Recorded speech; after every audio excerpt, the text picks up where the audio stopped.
Үстүздөгү жылдын августунда Бишкекте 22.500 орундуу заманбап жаңы стадиондун курулушу башталат. Бул тууралуу президент Садыр Жапаров билдирди.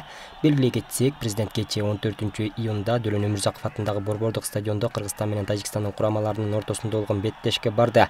Бул биздин команда үчүн Азия кубогу 2023-кө тандоо этабындагы акыркы оюну болчу. Кыргызстан менен Тажикстандын курамалары оюнду тең 0-0 эсебинде жыйынтыкташты. Эки команда тең Азия кубогу 2023-түн финалдык баскычына чыгышты. Беттеш аяктаган соң мамлекет башчысы улуттук кураманын кийим алмаштыруучу жайына кирип, команданы бул ийгилиги менен куттуктады. Садыр Жапаров көпчүлүк кыргызстандыктар үчүн жагымдуу жаңылык. Үстүздөгү жылдын августунда Бишкекте 22,5 миң адам батарлык заманбап жаңы стадиондун курулушу башталарын билдирди деп айтылат президенттин басма сөз кызматы тараткан билдирүүдө. Садыр Жапаров белгилегендей, бул эл аралык мүнөздөгү ири иш-чараларды тийиштүү деңгээлде өткөрүүгө мүмкүн болгон көп функционалдуу спорттук арена болот. Бул Кыргызстанда футболду өнүктүрүү жана спорттун бул түрүн мындан ары жайылтуу үчүн зарыл. Өз кезинде улуттук курама команданын башкы машыктыруучусу Александр Крестинин жана команданын капитаны Валерий Кичин Садыр Жапаровго көрсөткөн колдоосу үчүн ыраазычылык билдирип, акыркы жылдары мамлекет тарабынан футболду жана жалпы эле өлкөдө спортту өнүктүрүүгө өзгөчө көңүл бурулуп жатканын белгилешти. Алар Борбор калаада жаңы заманбап стадиондун курулушунун башталышын чыдамсыздык менен күтүп жатышканын кошумчалашты.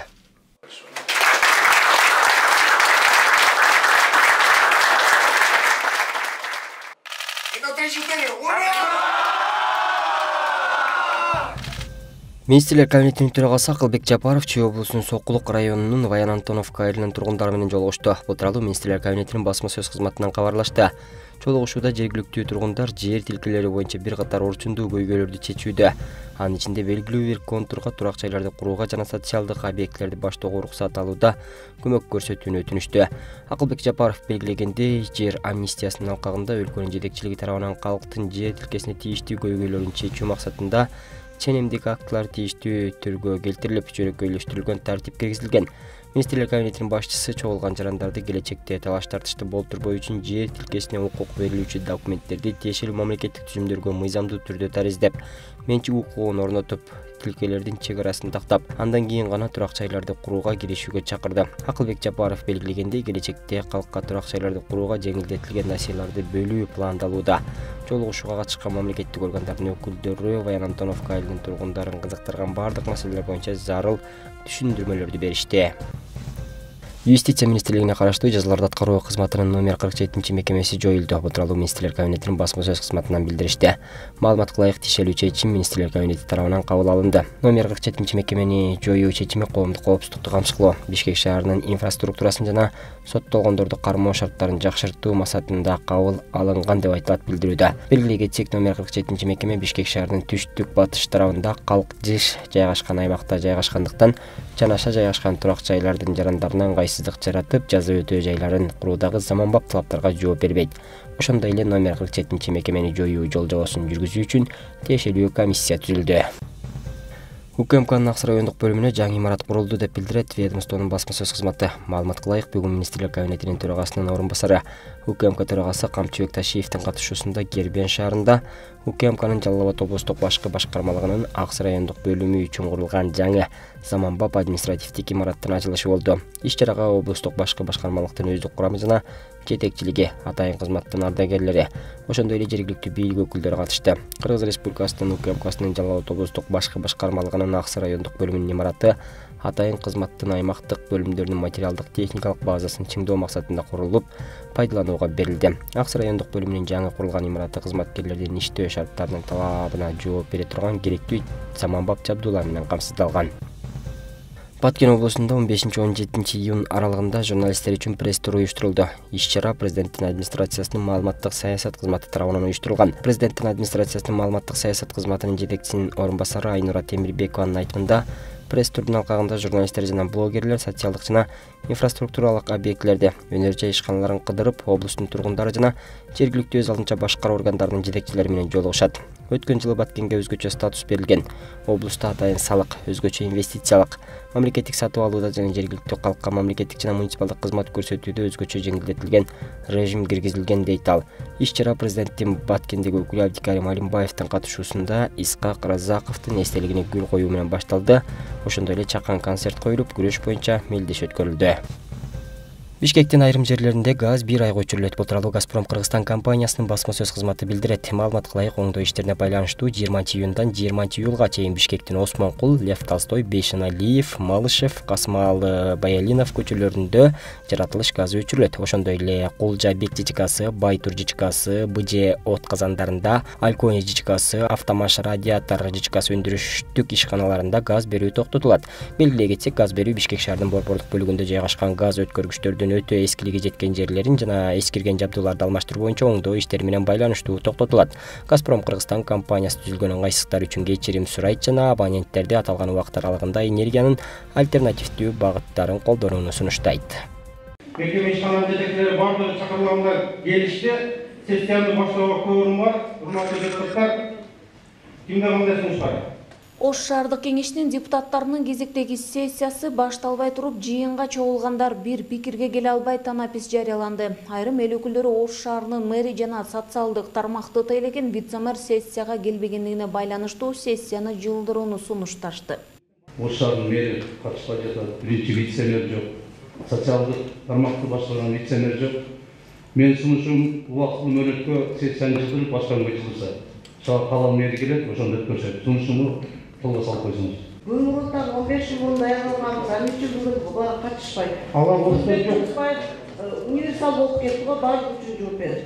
Мэрге да жооп берет, биринчи вице-мэрге да жооп берет. Шаар мэри Алмаз Мамбетовдун бүгүнкү сессияда жок болгонунун себеби бар, деди орун басары Сонунбек Жунуспаев. Вице-мэрдин билдирүүсүндө шаарга автобустарды сатып алуу үчүн Кыргыз-Өзбек өнүктүрүү фондунан насыя жана республикалык бюджеттен максаттуу трансферт алууга Кыргыз Республикасынын министрликтери жана ведомстволор аралык макулдашууларды жүргүзүү үчүн учурда Бишкек шаарында иш сапарда жүрөт. Негизинен мэр Алмаз Кашмак кечээ күнү бизге Өзбекстандан ошол атайын кат келип, баягы Ош шаарына 50 миллион сом өкмөттөн бөлүнүп аткан. Ошонун алып келүү боюнча атайын кечээ ушул жыйын болуп калды, ошого кетти. Вице-мэр жок экенин көрдүңөр, ошондон эмне ушуну айтпадыңар? Бул сиз кимде кандай сөз сессиянын башталышында кимде кандай сунуштар берген айттым. Депутаттардын кайым айтышуусунан кийин 5 мүнөттүк танапис жарыяланды.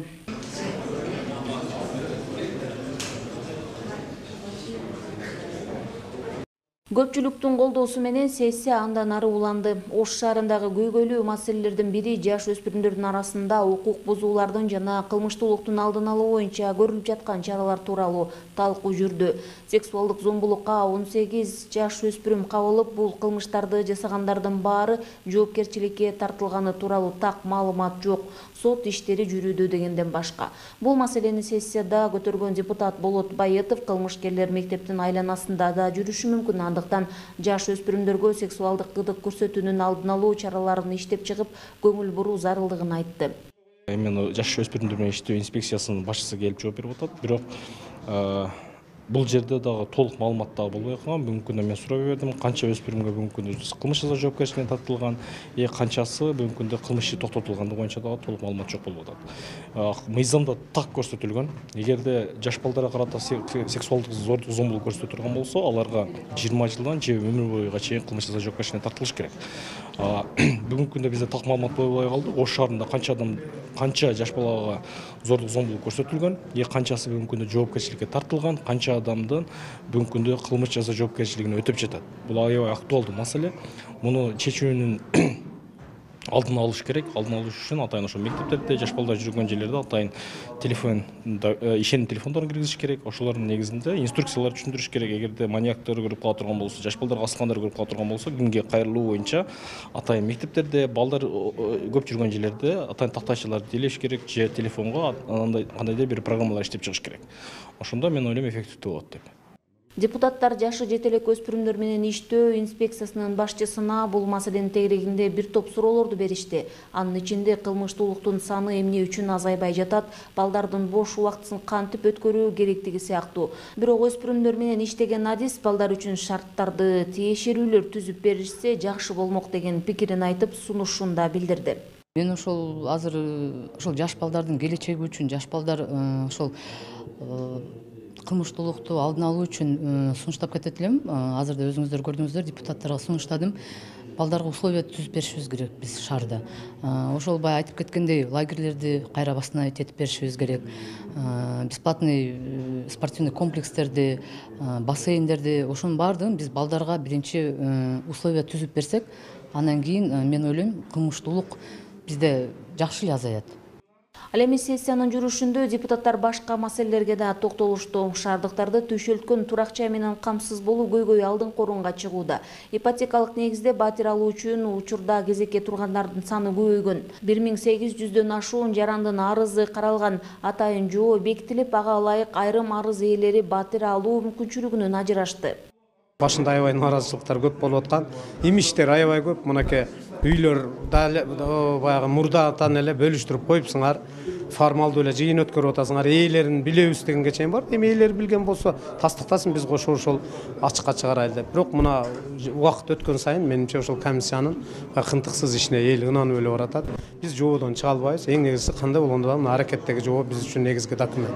Анан эми мына өзгөртүүлөрдү биз ошон үчүн баягы чындап элдин ичинде мына көрүп келип атабыз. Менин турак жайымды көргүлө. Менин үй бүлөмдөгү баягы ДЦП бар, башка ушуларды көрүп, анан бирок аны көрүп, ошонун жыйынтыгы менен комиссия бир чечим кабыл алат деген да жоодо норма жок. Сессияда мындан тышкары Ош шаарына инвестиция тартуу, жергиликтүү бюджеттен кошумча акча каражатын бөлүп берүү маселелери да каралды. Гүлжан Ажиматова, Бектур Калыбек уулу, Ош шаары.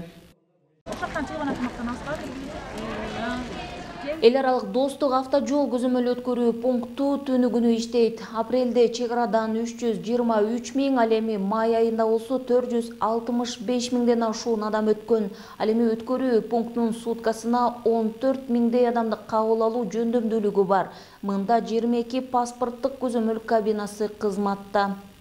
Бул жерде жүк ташыган, ошол кара жумушка чыккан жана аэропорт кеткендердин арасында ой пикирлер туура келбей, бири-бири менен мындай айтканда жүк ташыгандар болсо одоно тартип бузууларды көп келтирип атышат да. Булар болсо мисалы бир адам бир күндө 4-төн 5тен өтөт. Анан 4-5тен өткөндө дагы алар болсо мындай жүктү көп өзү менен алып алышат дагы. Адам багыты кеткен тарапта мындай айтканда өтө албай калып туруп тоскоолдукту жаратат. Өзүңүздөр көргөндөй, бул жерде адам кеткен коридордо жүгү менен туруп алып туруп тоскоолдук кылат. Ошол жерде анан пикир келишпестик болуп туруп тартип бузуулар болуп атат. Мындай учурда жүк ташыгандарга өзүнчө, туристтик багытта келгендерге өзүнчө коридор ачылууда. Негизинен кезек күткөндөрдүн дээрлик 60%-ын кол күчү менен акча тапкандар түзөт. Тапшырык аркылуу бекеттен күнүнө кеминде 10 жолу өткөргөндөр бар. Булар бекеттин жанында ачылган турмуш тиричилик базардарын чекене жана дөң баада саткан жеке базарда иштегендер. Күнүнө 1000 сомго чейин акча табам. Ушуну менен тиричилик кылып, балдарымды багам. Дүң соода болгон күндөрү күнүнө 4-6 жолу товар ташыйм. Бир күндө бир жаран бир нече жолу чек ара пунктунан өтөт. Басымдуу бөлүгү соода менен алектенгендер жана кара жумушка тартылгандар. Адамдардын көпчүлүгүнө байланыштуу биз азыр бир адамга 20 мүнөттөн 10 минуттадан 10 секундтадан 20 секундтага чейин убакыт бөлүп атабыз. Себеби адам бизге койгон талап боюнча текшере турган болсок, адам өтө көп. Бүгүн Кыргызстанга келип кара жумуш кылган жарандардын көптүгүнө байланыштуу. Бир жаран мисалы бир суткада 3-4 жолу күн өткөн күн каралат. Ошол биздин базадан текшере келген болсок, бир жаран 5 же 6 жолу өтөт. Бир жолу. Уналар үчүн бир тилке жабылган, анткени бекетте реконструкциялоо иштери жүрүүдө. Жаңыдан бекеттин ишке түшүшү менен мындагы тейлөөнүн сапаты жакшырат. Бул жерде бир багытында 13 кабина болот, ар биринде 2 адамдан отурса 26 кабина эле уже бир багытта болот. А экинчи багытында 24 кабина болот. Андан сырткары транспорт каражаттарына да эки тарапта 2 кабинадан көрсөтүлөт. Ошондо кескин түрдө уже биз болсо көп чоң сандагы жүргүнчүлөрдү кабыл алганга туура келет. Жүргүнчүлөр кезекке күткүсү келбей, жең ичинен соодалашууга да аракет кылган учурлар болгон. Мындай коррупциялык аракеттерди болтурбоо максатында чек ара кызметтери көзөмөл өткөрүү жайындагы кыймылды жазып алуучу видео регистратор менен жабдылып, посттун өзүндө күнү түнү видео көзөмөл жүргүзүлөт. Мамлекеттик чек аранын кыргыз-өзбек тилкесинде жалпы 9 өткөрүү пункту бар. Алар Жалал Абаддагы Маданият, Баймак, Баткен облусундагы Кызылкыя, Кадамжай, Кайтпас, Аккыя, Өтүкчү жана Чечме өткөрүү пункттары. Гүлжан Ажиматова, Бектур Калыбек уулу, Ош шаары.